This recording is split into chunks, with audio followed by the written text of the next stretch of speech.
बिस्मिल्लाहिर्रहमानिर्रहीम। मैं हूं साहिबजादा सलील। मुफ्ती तारिक मसूद साहब का जो चक्कर चल रहा है, 3 बार उन्होंने रुजू किया है। जैसा कि नाज़रीन किराम आपको पता है कि मुफ्ती साहब ने जो कनाडा में तकरीर की थी, उसमें उनसे कुछ गुस्ताखी हो गई थी, जिसे गुस्ताखी कहा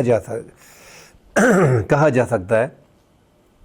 उलमाए किराम को अच्छी तरह पता होगा, उलमाए किराम ने उनके बयान को खूब जांचा है, खूब जांच पड़ताल की है। और मैंने जहाँ तक मंजूर मेंगल साहब को सुना है तो उन्होंने कहा कि उसको रुजू करना चाहिए, हमसे रुजू करना चाहिए, उलमाए किराम से रुजू करना चाहिए। 2-3 बार जो है उसने रुजू किया है। और उलमाए किराम देवबंद के उलमाए किराम हैं, उन्होंने तो बयानात भी दे दिए कि मुफ्ती तारिक मसूद साहब जो है उसने अपनी गलती तस्लीम कर ली और रुजू कर लिया है। फिर भी मुफ्ती तारिक मसूद साहब ख़ुद ही अपनी वीडियो जारी करते हैं कि मुझे जान का ख़तरा है और मुझे लोग खुली धमकियाँ दे रहे हैं।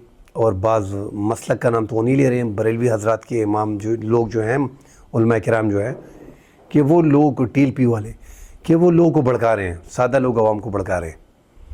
और अगर वो लोगों को भड़काते हैं और वो भड़काने में आ जाए कि इसका सर जो है कलम कर लो, फलां कर लो, तो फिर जो है वो ख़ुद ये काम कर ले, मुझे कत्ल कर दे, या कत्ल की वारदात वो ख़ुद कर ले, ताकि कत्ल करने वाले भी उसको भी फांसी होती है, क्योंकि वो फिर अपने लिए भी जन्नत देख ले। वो अपनी सादा लोग आवाम को कैसे गुमराह करते हैं।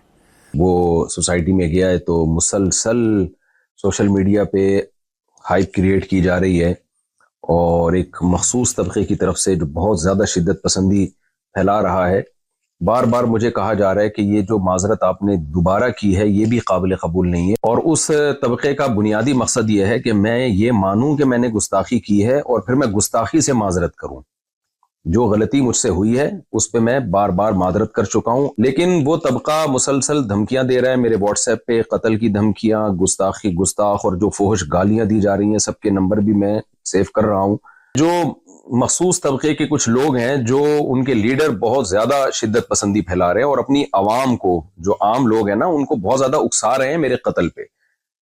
खुली वीडियो में जब इतना उकसा रहे हैं, आप ये वीडियो क्लिप देख सकते हैं। और कराची का मौलवी नहीं और तारिक मजहूल मरदूद, एक बंदा भी गैरतमंद नहीं बैठा जेड़ा उठ के उनका सिर लावे। इस वजह तो बिल्कुल इस बारे कोई माफी नहीं, उस कुत्ते ने लगाम पाई जावे, और कुत्ता भी नहीं बढ़ता। जब खुली वीडियो में इतना उकसा रहे हैं तो बंद कमरों में कितना उकसाते होंगे। और मेरे पास जो अलग से धमकियां आ रही हैं वो अलग हैं। लेकिन जो लीडर हजरात है ना एक मखसूस तबके के, वो बार बार जो है ना, गुस्ताख की सजा सरतन से जुदा, नारे भी यही लग रहे हैं।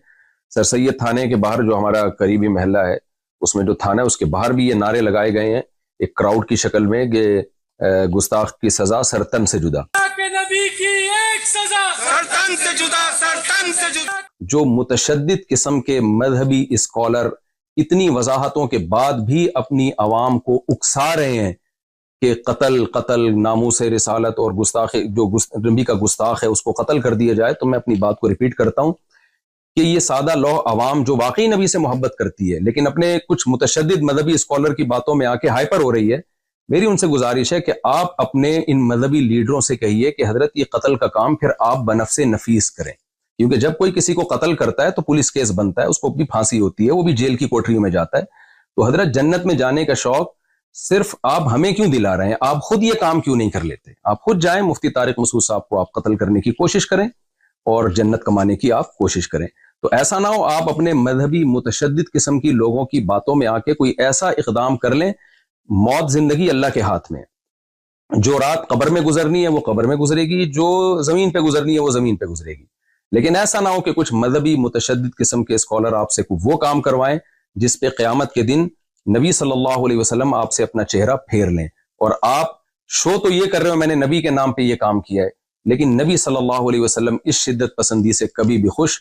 तो पाकिस्तान में ये खेल मौलवियों ने वैसे शुरू किया है, क्योंकि जितने भी वाक़यात हुए हैं अवाम ने जो है, अदालतों ने फ़ैसले नहीं किए, इसमें कोई शक नहीं है, मगर अवाम ने फिर अपनी अदालतें लगा के फ़ैसले शुरू कर दिए हैं।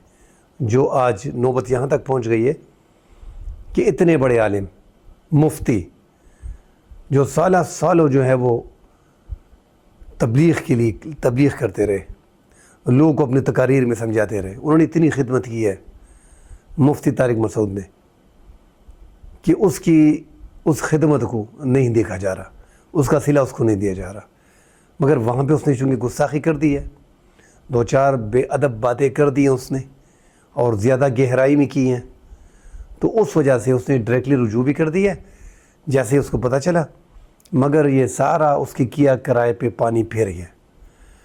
اب ہم سب جانتے ہیں کہ ٹیل پی جو ہے انہوں نے اپنی 295C جو ہے شرٹ بنائے ہوئے ہیں، گھوم رہی ہے، پھر رہی ہے، تو جب عوام اپنی عدالتیں لگا کے فیصلے کریں گے تو نوبت یہاں تک آئیں گی۔ اب یہ آگ جو ہے یہ ان کے گھر تک آ گئی ہے، تو میں اس حق میں نہیں ہوں کہ مفتی طارق مسعود صاحب کو اللہ نہ کرے کچھ ہو جائے، انہوں نے رجوع کر لیا ہے، علماء کرام نے اس کی رجوع کو ایکسیپٹ کیا ہے، میں نے بڑے بڑے علماء کرام کو سن لیا ہے اور انہوں نے مان لیا کہ یہ غلطی تھی، انہوں نے رجوع کر دیا ہے۔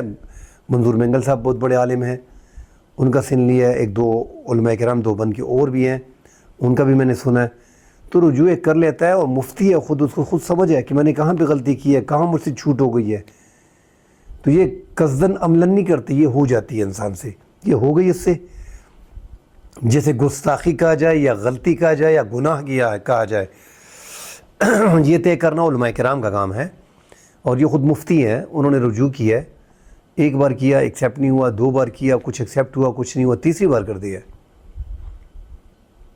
مگر میں ویسے ہی کہہ رہا ہوں کہ یہ آگ یہاں تک پہنچ گئی ہے، کیونکہ یہاں پہ عوام اپنی عدالتیں لگا کے فیصلے کر لیتی ہے۔ ایک تو پاکستان میں ہم بار بار ذکر کرتے ہیں کہ قادیانی بہت زیادہ ہے، بھائی ہر بندہ بولتا ہے 1973 کے آئین کے تحت یہ غیر مسلم ہے، بھائی غیر مسلم ہے، آئین میں ہے، قانون میں ہے، تو حکومتیں کیا کر رہی ہیں؟ حکومت کو چاہیے کہ ربوہ میں 4-5 لاکھ لوگ ہیں، جائیں ان کی رجسٹریشن کرائیں، ان کو غیر مسلم کنسیڈر کرائیں، اور ان کی شناختی کارڈ اور پاسپورٹ میں لکھ لیں کہ یہ جو ہیں غیر مسلم اقلیت ہیں، بات خلاص ہو گئی، ہمارا جھگڑا ہی ان سے یہی ہے۔ تو پھر یہ جو کچھ کرنا چاہیں اپنی سائڈ پہ کرتے رہیں، کیونکہ یہ ان کے ساتھ اختلاف بڑا یہی ہے کہ یہ اپنے آپ کو مسلمان کہتے ہیں، اور یہ گستاخی بھی جلدی کر لیتے ہیں، ان کی ہر بات گستاخی ہوتی ہے قادیانیوں کی۔ اس کی وجہ یہ کہ یہ حضرت محمد صلی اللہ علیہ وآلہ وسلم کو آخری نبی نہیں مانتے، انہوں نے اپنے نعوذ باللہ جھوٹے نبی گڑھ دیے ہیں۔ مرزا قادیانی، غلام مرزا قادیانی جو ہے وہ نعوذ باللہ یہ ان کو اپنا میسنجر سمجھتے ہیں۔ تو یہ جو قادیانی ہے نا، ان کے ساتھ مسئلہ ہمارا یہ آ رہا ہے، کیونکہ آپ prophet Muhammad peace be upon ہم کے شان میں گستاخی کرو گے تو اس کی ایک ہی سزا ہے، موت، اور وہ تو یہ کر رہے ہیں۔ ان کی اگر یہ اپنی عبادت بھی کرتے ہیں، اپنی کوئی بات کسی کو پھیلاتے ہیں، اپنی تبلیغ، تو انہوں نے ان کا سب کچھ ہی غلط ہے ہمارے کپڑوں میں ہے نا۔ یہ پاکستان کی بدقسمتی ہے کہ زیادہ تر یہ آبادی پاکستان میں ہے، انڈیا میں بھی ہے، وہاں پہ ان کو تحفظ دیا جا رہا ہے، یہاں پہ جو ہے تعداد ان کی زیادہ ہے۔ اور سب سے بڑی بدقسمتی یہ ہے کہ پاکستان میں جب آئین میں لکھا ہے تو پھر ان کو کنسیڈر کیوں نہیں کرتے؟ ان کو آپ نے زبانی کنسیڈر کیا ہوا ہے، آپ ان کے پاسپورٹ میں، ان کی آئیڈینٹی میں، ان کے سروس کارڈ میں، سب کچھ میں ڈال دیں، ان کی باقاعدہ رجسٹریشن کرائیں کہ کتنے قادیانی پاکستان میں ہیں، تاکہ یہ پوری ڈیٹیل ہو، یہ اقلیت تصور ہو جائے، تو جھگڑا تھوڑا کم ہو جائے گا۔ تو یہ کیونکہ یہ ہمارے کپڑوں میں گھوم رہے ہیں، ہمارے آجو باجو میں ہیں، ہمیں پتہ ہی نہیں چلتا کہ یار کون قادیانی ہے کون نہیں ہے۔ مکہ مکرمہ یہ جاتے ہیں، مدینہ منورہ یہ جاتے ہیں، حج یہ کرتے ہیں، پتہ تو کسی کو نہیں ہے نا کہ یہ مسلم ہے کہ غیر مسلم ہے۔ تو یہ سرکار کا کام ہے، میرے خیال میں اس سرکار کو سیریسلی سوچنا ہوگا۔ جب آپ کے آئین میں لکھا ہے اور یہ غیر مسلم ہے، ان کو تصور کر دیا ہے، غیر مسلم قرار دے دیا ہے، تو پھر یہ جھگڑا ختم کرے، ان کو پاسپورٹ میں، شناختی کارڈ میں ان کے لکھ دیں، ان کے ڈاکومنٹ میں غیر مسلم اقلیت، غیر مسلم قادیانی غیر مسلم اقلیت ہے، تو یہ جھگڑا تھوڑا کم ہو جائے گا۔ اور باقی جو ہمارے علماء کرام سے ایک بات غلطی ہو جاتی ہے یا گناہ ہو جاتا ہے یا گستاخی ان سے ہو گئی ہے، اب گستاخی کس لیول کی ہے یہ طے کرنا علماء کرام کا کام ہے۔ جب ایک بندہ رجوع کر لیتا ہے، معافی مانگ لیتا ہے، بار بار آ جاتا ہے، تو میرے خیال میں اس کے پیچھے نہیں پڑنا چاہیے، مگر یہ ڈیسائیڈ کرنا پاکستان کے علماء کرام ہے۔ اور پاکستان میں بڑے بڑے علماء کرام ہیں، تقی عثمانی صاحب کو کھل کے بیان دے دینا چاہیے، مولانا فضل الرحمان صاحب کو کھل کے بیان دے دینا چاہیے، جو پاکستان میں اسلامی شریعہ کونسل ہے ان کو بیان دے دینا چاہیے، شریعت کونسل جو ہے. تو یہ سارے ہونے چاہیے، ٹائم پہ ہونے چاہیے. جو اس طرح کے مسائل ہوتے ہیں پھر یہ آگے جا کے بڑے مسائل کریٹ کرتا ہے. کل انشاءاللہ اگلے پروگرام میں ملتے ہیں. اللہ حافظ.